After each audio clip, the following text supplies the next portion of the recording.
नमस्कार, मी Bhimrao Lonare. IBM TV9 news आणि WH न्यूजमध्ये मी आपलं स्वागत करीत आहे. यावेळी मी टिळक पत्रकार भवन परिसरामध्ये आहे आणि एक अनोखी प्रेस कॉन्फरन्स आज टिळक पत्रकार भवन येथे झालेली आहे. आपण बघू शकता, वेगळ्या विदर्भासाठी मस्के दाम्पत्यांनी शकता कशा प्रकारे ते अनोखे आंदोलन करताना आपल्याला दिसत आहेत. वेगळ्या विदर्भासाठी काय सांगाल? वेगळा विदर्भ झालाच पाहिजे यासाठी तुम्ही एक अनोखं आंदोलन करत आहात. मागील 70 वर्षापासून आमच्या या विदर्भ भूमीला या महाराष्ट्रामध्ये विलीन केला आहे.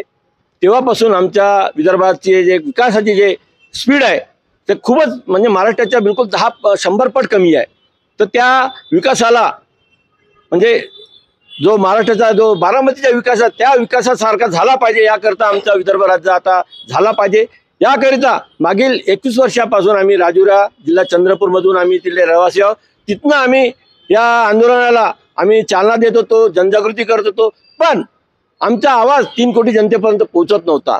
त्याकरिता आम्ही येणाऱ्या 5 तारखेपासून 5 ऑगस्टपासून आम्ही आता नागपूरला या विदर्भामध्ये आम्ही सेटल होऊन राहिलो. आमचं घरदार आम्ही तुळशी पत्र ठेवून आम्ही आता इथे आम्ही येणार आहोत. तर जेणेकरून आमच्या विदर्भाच्या जनतेपर्यंत आम्ही पोहोचलो पाहिजे, हा आमचा मोठो आहे. त्या मोठोपर्यंत म्हणजे आम्ही पोहोचलो पाहिजे, त्याकरिता आम्ही आपला घरदार सोडला आहे. आणि येत्या 10 तारखेपासून आम्ही लोखंडी पिंजरे बनवले आहे. आम्ही 7x4चे 2 पिंजरे बनवले आहे लोखंडाचे, जेणेकरून जो आमचा एक विदर्भाचा जो प्रत्येक माणूस गुलाम बनला आहे त्याचा आम्ही निषेध करत आहे. महाराष्ट्र सरकारने आम्हाला बेंडून ठेवला आहे, आम्हाला कैद करून ठेवला आहे. त्याला आजाद करण्यासाठी आम्ही एक प्रयोग पूर्ण जनतेला दाखवू राहिलो का जेणेकरून आमची 3 कोटी जनता खरंच उठली पाहिजे या 15 ऑगस्टच्या दिवशी. म्हणून आम्ही त्या पिंजऱ्यामध्ये आम्ही सदैव राहणार आहोत. त्या पिंजऱ्यामध्ये राहून 15 ऑगस्टपासून शोभा मस्के माझी पत्नी आहे, त्या 15 ऑगस्टपासून येत्या 15 ऑगस्टपासून त्या उपोषण करणार आहे. जिथपर्यंत विदर्भ राज्य मिळणार नाही तिथपर्यंत ते उपोषण करणार आहे. आणि येत्या काळामध्ये आमचा या महाराष्ट्राच्या प्रत्येक नेत्यांना आमचा चॅलेंज आहे का आता आम्ही तुमच्या खिशातून आम्ही विदर्भ राज्य मिळवून देऊ. हा जो लोखंडी साखळी तुम्ही गळ्यात टाकलेली आहे आणि या लोखंडा साखळीने तुम्ही आपल्या स्वतःला बेड्या बांधलेल्या आहेत, काय म्हणजे नेमकं काय कुठपर्यंत राहणार आहे? एक वेळा मी एका पुस्तकमध्ये वाचलं आहे, बाबासाहेब आंबेडकरांनी सांगितलं आहे पूर्ण देशाच्या जनतेला का गुलामाला गुलामाची दशा दाखवा, सांगा, जेणेकरून तो एक दिवस तो गुलाम आपला छळ रोखण्यासाठी आपला विकास म्हणजे करण्यासाठी तो त्या बेड्या काढून टाकणार, तो गुलामाच्या बेड्या काढून टाकणार. यासाठी हा आमचा प्रयोग पूर्ण विदर्भामध्ये चालू आहे.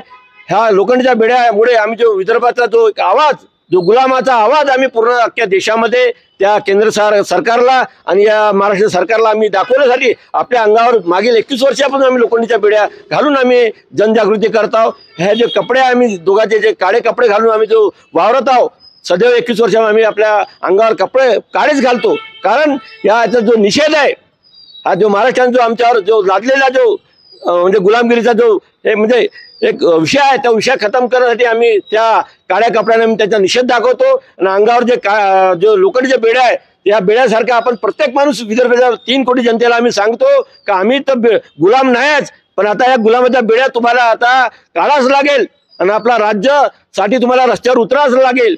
मी पूर्ण विनंती करतो तुमच्या माध्यमातून का आमची 3 कोटी जनतेला मी सलाम करतो का तुम्ही यावेळी उठा.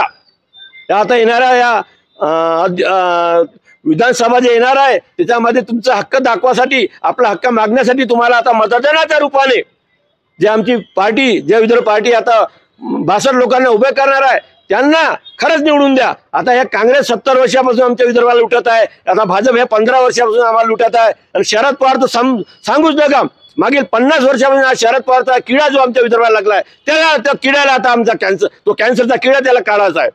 अजित पवार झाला, मागील 50 वर्षापासून जो गोसीकृत प्रकल्प बनला आहे त्याला आतापर्यंत पाणी शेतापर्यंत पोहोचून राहिला, त्याला जबाबदार सर्वश्री जबाबदार अजित पवार आहे, जो आपला मिनिस्टर आहे.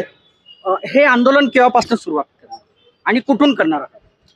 हा जो आंदोलन आहे 11 ऑगस्टपासून आम्ही संविधान चौक नागपूरला रिझर्व्ह बँकेच्या बाजूला जो संविधान चौक आहे, आमचा नागपूरचा हार्ट आहे पूर्ण विदर्भाचा, त्या चौकातून त्या मैदानातून आम्ही हा आंदोलन 11 तारखेपासून ठिय्या आंदोलन आणि 15 तारखेपासून पिंजऱ्यामध्ये राहून कोंडून स्वतःला माझी पत्नी शोभा मस्के हे उपोषण करणार आहे. काय सांगाल, तुम्ही सुद्धा उपोषणावर जाणार आहात आणि पिंजऱ्यामध्ये बेंडून तुम्ही एक आंदोलन करणारा वेगळ्या विदर्भासाठी, तुमचा परिचय द्या. मी शोभा बाबाराव मस्के, राहणार राजुरा. जे 60 वर्षापासून आपल्या विदर्भावर जो अन्याय होत आहे, या अन्यायाला वाचा फोडण्यासाठी पिंजऱ्यामध्ये कोंडून मी आमरण उपोषण करणार आहे. जोपर्यंत विदर्भ राज्य होणार नाही तोपर्यंत पिंजऱ्याच्या बाहेर आम्ही निघणार नाही. पिंजऱ्यामध्ये कोंडून आमरण उपोषण हे मस्के दाम्पत्य करणार आहेत. ते राजुराचे आहेत. संविधान चौकामध्ये, नागपूरच्या संविधान चौकामध्ये 11 ऑगस्टपासनं या आंदोलनाला सुरुवात होत आहे. जोपर्यंत विदर्भ वेगळा होणार नाही तोपर्यंत यांचं हे आंदोलन सुरूच राहणार असं पत्रकार परिषदेत सुद्धा त्यांनी सांगितलं. आणि मस्के दाम्पत्य गेल्या अनेक वर्षापासून वेगळ्या विदर्भाची मागणी करत आहे. तर आपण बघत राहा IBM TV9 news, WH news. आमच्या चॅनलला लाईक करा, सबस्क्राईब करा, आयकॉन बेल बटन दाबण्यात विसरू नका. धन्यवाद, नमस्कार.